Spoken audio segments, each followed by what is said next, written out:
There's a movement among conservative lawmakers across the country to make a change to divorce laws and rules.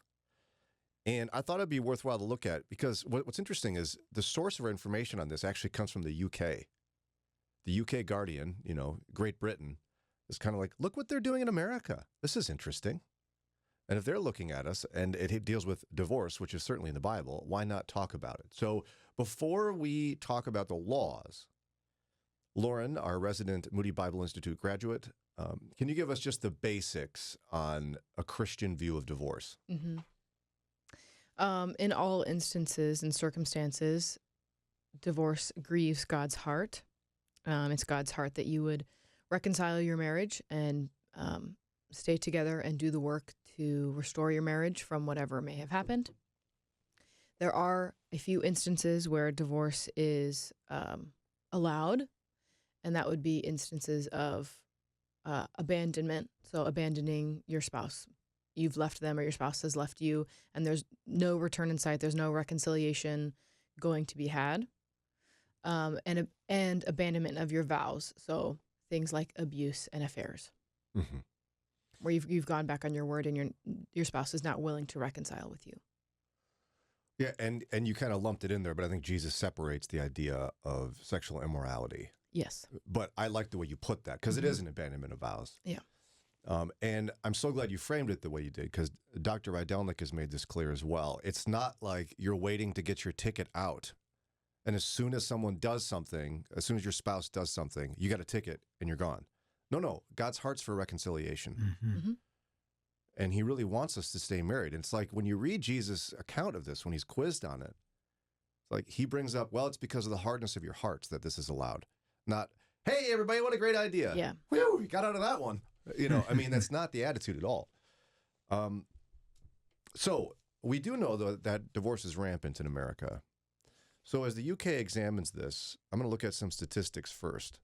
The divorce rate in the United States increased significantly from 1960 to 1980. So 1960, it was about 9.2 per 1,000 divorces for married women. So there was 9.2 for every 1,000 married women that were divorced. In 1980, jumped up to 22.6. It's a big jump. Yeah. Now, you might be wondering, why did that happen? And who was the cause of that? Would you be surprised to find out that the first governor to advocate for a change in divorce laws was Ronald Reagan? I was going to say that. See, it surprised me. I didn't realize that. You knew it because you're so smart. Well, and partly because of the era, 1960, I thought, okay, governors that were around California. They always do weird things. Yeah. Ronald Reagan, who was divorced himself, would make sense. Yeah. So before 1969, when then California Republican Governor Ronald Reagan, who had been divorced, approved the country's no-fault divorce law, women who were more likely to experience violence from an intimate partner were often forced to stay in marriages before he instituted this idea of no-fault divorce. If they could not prove that their husband had been abusive or persuade him to grant a divorce, they would not be able to take any assets from the marriage or remarry, according to a study done by the Quarterly Journal of Economics. So prior to 1969, if you were abused by your husband, you have to prove it in court. And if you couldn't, you'd get no assets and couldn't remarry. That's intense. Yeah. And from this perspective, looking back, you're like, how could we have, as a nation, have ever thought that was acceptable? Well, because divorce is frowned upon. Right? In America, in many respects. Yeah, but abuse should be frowned upon too. Well, I totally agree with that. But it wasn't. I think the idea back then would be, well, if the abuse was bad enough, it'd be obvious. But I don't know. I mean, when you don't have any witnesses per se, I mean, how do you... Especially in an age before cell phones. Right. I don't know how you prove that. Like, you can show up to court with, say, bruises or something. You can't prove your husband gave you those, though. Right. It's because you'd say, my husband gave me this black eye. And he'd be like, no, I didn't. Right. And now how do you decide? See, this was why it was so complex. And then you'd have to prove infidelity. Again, before cell phones. I mean, it's not as easy as it might sound to prove. He did this. No, I didn't. Well, he was gone this night. I was at work. Right. And so Ronald Reagan changed those rules. And what's interesting is as you look at a number of sides of this, without such laws, as Kimberly Whaley said, she's professor, University of Baltimore School of Law, she said, it's hard to prove anything in court relating to family because you don't have any witnesses. It's very difficult to get evidence to show abuse of children. How do you do it? Do you put your kids on the stand? Who would want to do that? Right. Now, between 1976 and 1985, states that passed laws about, no-fault divorce, it just swept across the country, saw their domestic violence rates against men and women fall by 30%. Wow. The number of women murdered by an intimate partner declined by 10%. That's great. And female suicide rates declined by 8 to 16%.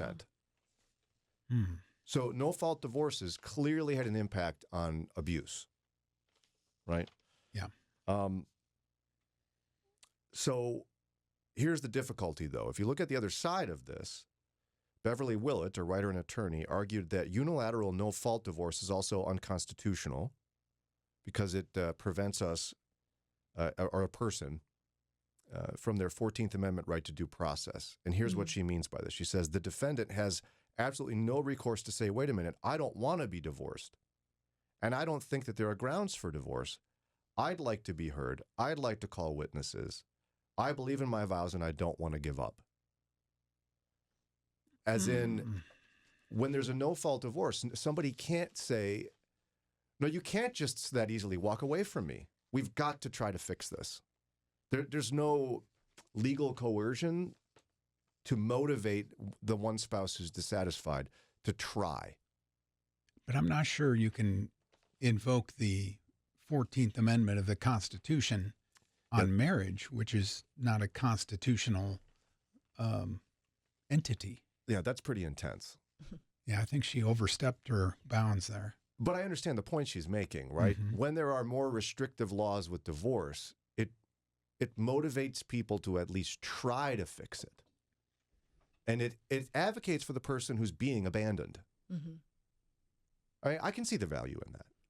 With no-fault divorce, it's like, irreconcilable differences. Bye. Yeah, if it's a long and hard process to get divorced and expensive, people are going to be less likely to do it. Correct. It already is expensive. Oh, it's very expensive. It's just inconsequential.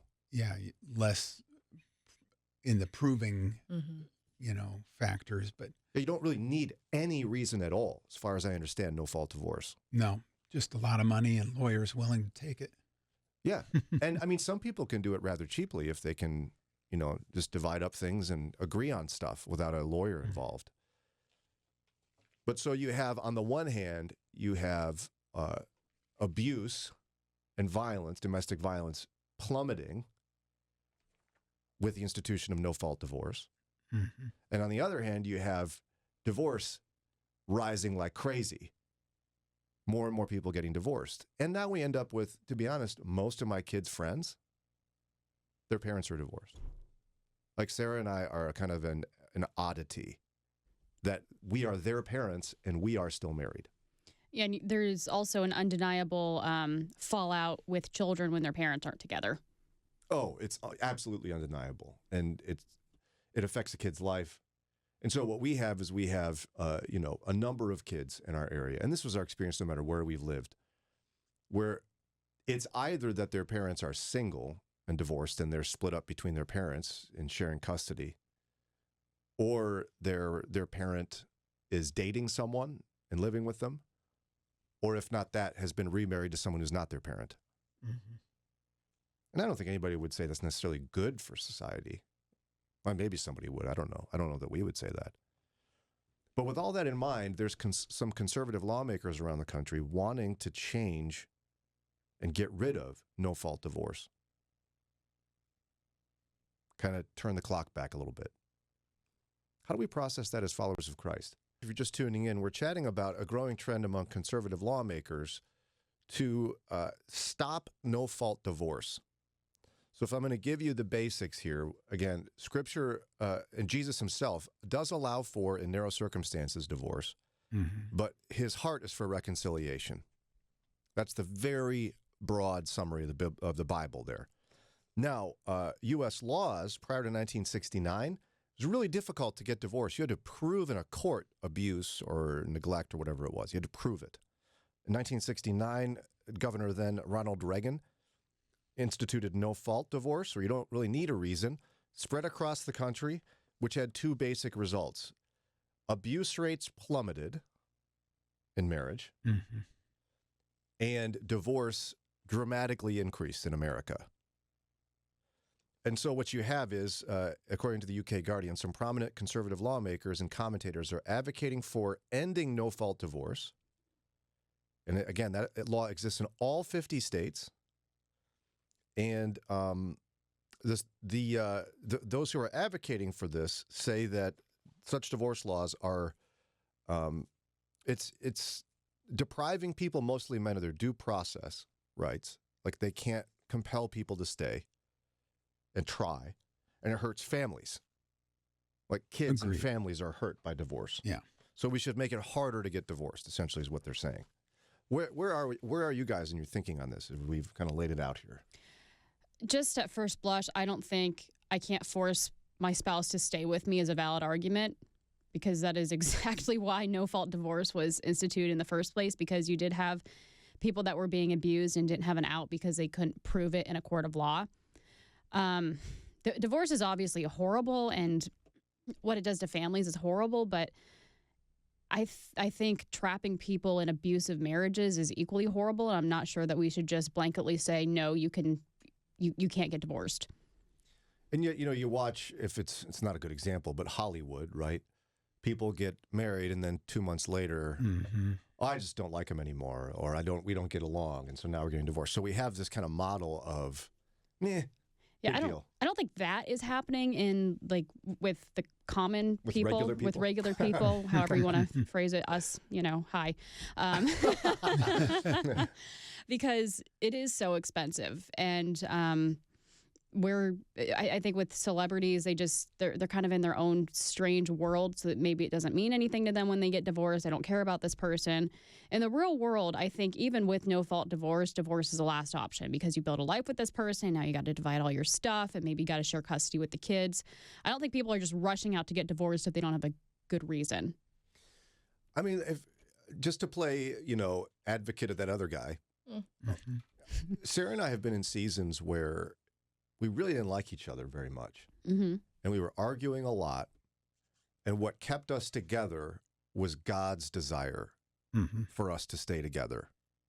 As in, for a lot of Christian marriages, it's just like divorce is not something you have on the table as an option. Oh, absolutely. Right. And I don't know if we would have made it without Jesus. I totally agree. I don't think you can make it in marriage without Jesus. Unfortunately, the vast majority of our country is not Christian, and I want them to have Jesus, but I also don't want them to suffer if they're being abused. Like I have a heart for people where I want them to have both. I want them to have a happy marriage, and I want them to have Jesus, but I also want them out if they're being abused. Yeah, and I think most people would say, oh yeah, people should be able to be out if they're abused, but I could see where someone would advocate, well, can't we make it a little harder? Because, the consequence of divorce on kids, and you could talk about fatherlessness, and you could probably even draw some, not causation, but correlation lines with violence and crime in society resulting from the breakdown of marriage. Can't we just make it a little harder so you can't just go, irreconcilable differences? I totally agree that there's no good answer. But I'm not sure that making it the way it was in the 60s, where we could see the stats before and after no-fault divorce was implemented, I just don't think we should necessarily go back to that. I think we have a culture problem. Not the problem is not how easy a divorce is to obtain. The problem is people don't have Jesus. Even in Christian circles, we've not done a good job guiding young married couples and preparing them for how hard marriage is going to be. Right. And people are isolated, so they don't really have anybody neutral to talk through their problems if they have an issue with their spouse. Yeah. And less people are getting married. I mean, the growth of couples, as we used to call it, shacking up, has grown. And a lot of times they have no intention of getting married. It's not like, they're settling. She couldn't get a man to marry her, so at least she's got somebody to live in with her and, take care of her that way. It's, now it's strong, independent women who are choosing, I don't want to get married. I just want to live with my boyfriend and have children together. Where are you, though, Ron, on the making it just a little harder? I mean, right now, it's just like, other than money and lawyers, just you can get divorced for any reason at all. I'd have to hear what the little harder would be. I see, and I keep saying that because I don't have Right. an answer. I don't know what that looks like. Yeah, I tried to quickly think through, what one step you might add in there. And Like a waiting period, maybe? Could be required, time of separation before you can actually get divorced. Yeah, I'm throwing it out there. Hmm. We haven't heard from Lauren on this yet. It's too easy to get divorced. Yeah, it's quite easy to get divorced. But also, I don't think that whatever the law is of our land means that's okay. It doesn't mean that's okay for us to make it easy as Christians.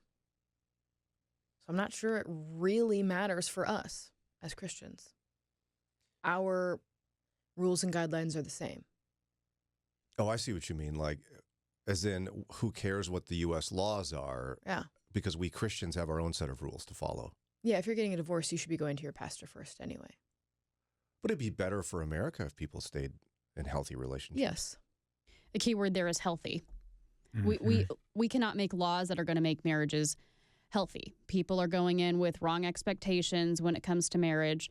And even if they can't get divorced, it doesn't mean they're not going to hate each other until they both die. But don't we want, like in general, stronger family in America? Absolutely. It'd be better for our country if there were fewer divorces. Laws are not going to change that, though. I mean, you've got kids that have come from families that their parents are still together, but the kids are messed up because mom and dad hate each other. Yeah, I had a buddy growing up where his parents were divorced but still lived together for the kids. Mm-hmm. And it was so weird.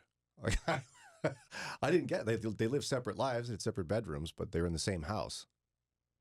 Okay, that's kind of weird. I talked to a Christian once from India, happened to be a theologian, and he told me in India there were 4 types of marriage. And that you subscribed to that type of marriage at the point of getting married. And there was Christian marriage, Hindu marriage, Muslim marriage, and secular marriage. And each of them had their own rules based upon whatever, but like for Muslims, it's whatever Islam says. For Hindus, whatever Hinduism said. For Christians. And so you'd be forced to be subjected to whatever one you agreed to out of the gate, which sounds super complicated. Yeah. Mm-hmm. So it sounds like you guys are saying maybe, even though there's no perfect answer, are you saying the better answer is no fault than highly restrictive divorce? I mean, it's not perfect, but I think given it, and this is a false analogy, but it does seem to bear, if you go old school divorce, you had a lot of domestic abuse. Now, with the easy divorce, you have a lot of kids growing up without fathers in the home and the impact that has on society. those are both bad. Yeah. I think I would rather take my chances with the fatherless, and hopefully, people like the Joshua and Caleb Project can come in and help mentor these young men, rather than really evil men getting away with beating their wives because they can get away with it. And you, I don't know that you meant to do it, but you're saying ultimately ministry opportunities are greater in a no-fault divorce area than they are in, like, if someone's stuck in an abusive marriage, is what you can do. But you can really help a fatherless kid. Yeah. And you within can really the help. law. Yeah, within the law. Yeah. Right. Yeah. But there's more ministry opportunity there. Yeah. Huh. I love talking about this stuff with you guys. You guys are so smart. I get to just ask questions and seem like I know what I'm talking about.